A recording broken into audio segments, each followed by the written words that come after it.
Race. A group of people that come from a common background. That group is generally determined based on skin color. Racism.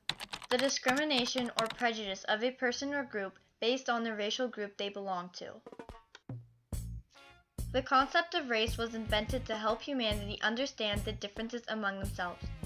When European explorers first encountered Africans in the 15th century, the idea of race was created to explain the differences in complexion, culture, and to Eurocentrists, to prove European superiority. Since Europeans believed themselves superior, they captured Africans to use as free labor, slaves, during the Atlantic slave trade. The journey of slave trading ships from Africa across the Atlantic, where Africans were sold or traded, was called the Middle Passage. Conditions on these ships were terrible, and Africans were treated like animals. One captive, Ulauda Equiano, spoke of being so overpowered with horror and anguish that he wished for death to escape the atrocity of the slave ship. I was soon put down under the decks, and there I received such a salutation in my nostrils as I had never experienced in my life, so that the loathsomeness of the stench and crying together, I became so sick and low that I was not able to eat.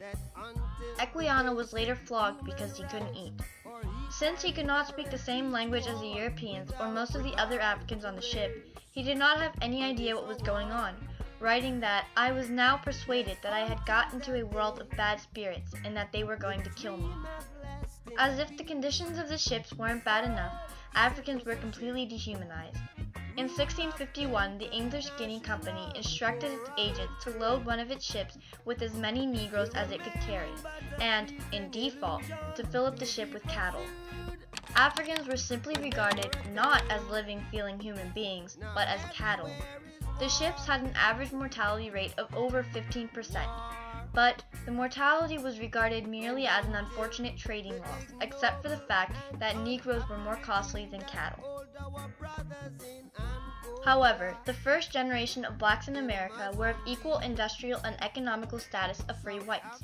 Evidence of this can be found in colonial documents which indicate that blacks voted and participated in public life. Because the first blacks arrived the same way that most of the first white immigrants had, under duress and pressure, they used a system of indentured servitude, which enabled poor whites to come to America and sell their services for a stipulated number of years to planters. It wasn't until the early 1700s where blacks began to be dehumanized again, such like they had been during the slave trade. Blacks lost the right to vote and were seen as property and laboring bodies. Later, in Henry Highland Garnett's Call to Rebellion, he says, 227 years ago, the first of our injured race were brought to the shores of America. They came not to select their homes in the New World. They came not with their own consent to find an unmolested enjoyment of the blessings of the fruitful soil, or flying upon the wings of liberty to a land of freedom. But they came with broken hearts from their beloved native land, and were doomed to unrequited toil and deep degradation.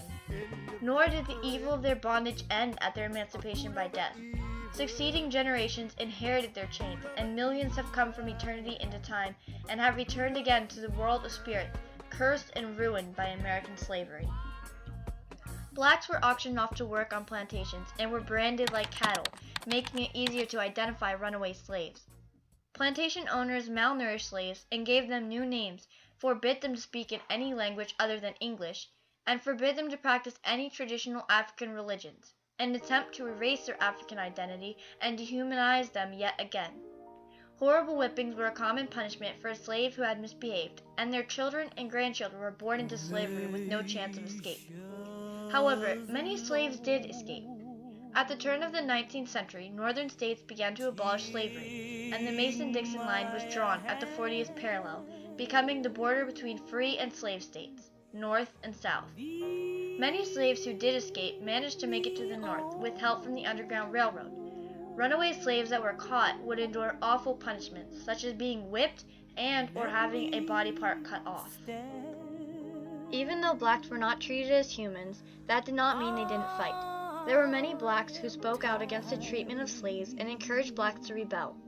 In David Walker's Appeal to the Colored Citizens of the World, Walker described whites as an unjust, jealous, unmerciful, avaricious, and bloodthirsty set of beings, always seeking after power and authority, and both he and Garnett said they would rather die free men than live to be slaves. Garnet encouraged his brethren to arise, arise, strike for your lives and liberties. Now is the day and the hour. Let every slave throughout the land do this, and the days of slavery are numbered. You cannot be more oppressed than you have been. You cannot suffer greater cruelties than you have already. It is in your power so to torment the God-cursed slaveholders that they will be glad to let you go free. Frederick Douglass said, I will use the severest language I can command, and yet no one word shall escape me that any man whose judgment is not blinded by prejudice, or who is not at heart a slaveholder, shall not confess to be right and just. Even after slavery was abolished in 1865, blacks still experienced dehumanization. There was extreme segregation between blacks and whites. Organizations like the Ku Klux Klan were formed to achieve white supremacy and racial segregation. But blacks continued to keep fighting. Throughout the civil rights movement, blacks fought for equal rights by using words and oftentimes violence. There were protests, boycotts, marches, anything to get attention and to resist.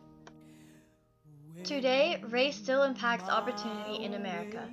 Even though Title VII of the Civil Rights Act of 1964 protects individuals against employment discrimination on the basis of race and color, as well as national origin, sex, or religion, the feeling of white supremacy or black inferiority still exists among people, no matter how few. Just because something is de jure does not mean it is de facto. African Americans have more opportunity than they did 100 years ago, 50 years ago, or even 15 years ago.